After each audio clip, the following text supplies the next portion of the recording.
ঘরে বাইরে বিপর্যয় সামলাতে না পেরে নেতৃত্বের দায় থেকে মুক্তি চাইছেন আরজেডি নেতা তেজস্বী যাদব। বিহার বিধানসভা ভোটে তার নেতৃত্বাধীন মহাগঠবন্ধনের ভরাডুবি আর পরিবারের ভাঙন যে চাপ তৈরি করেছে, তার ফলে তেজস্বী দলের শীর্ষ পদ থেকে সরে দাঁড়ানোর ইচ্ছা প্রকাশ করেছেন বলে মনে করা হচ্ছে। যদিও আরজেডি সুপ্রিমো লালু প্রসাদ যাদব বেটা তেজস্বীর এই প্রস্তাব সরাসরি নাকচ করে দিয়েছেন।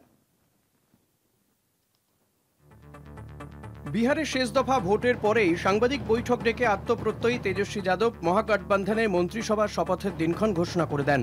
কিন্তু ফলাফলে বিরোধী জোট তো বটেই, আরজেডিও গেরুয়া ঝড়ে উড়ে গিয়েছে।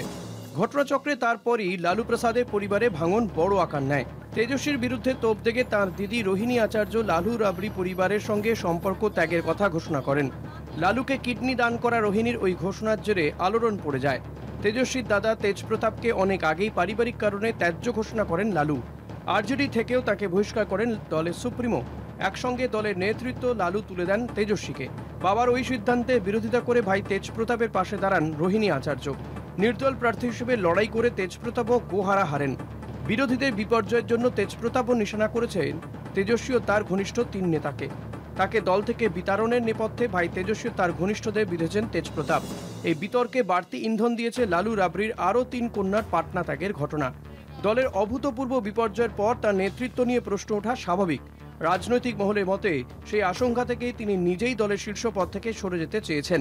যদিও সোমবার আরজেডির বৈঠকে পরিষদীয় দলের নেতা হিসেবে মনোনীত হয়েছেন তেজস্বী।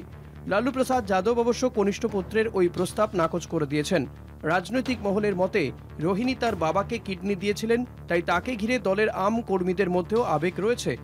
স্বভাবতই দলের নির্বাচনী বিপর্যয়ের মধ্যে দিদি রোহিণীর পারিবারিক বিদ্রোহ সামাজিক স্তরেও তেজস্বীর উপর চাপ বাড়িয়ে দিয়েছে।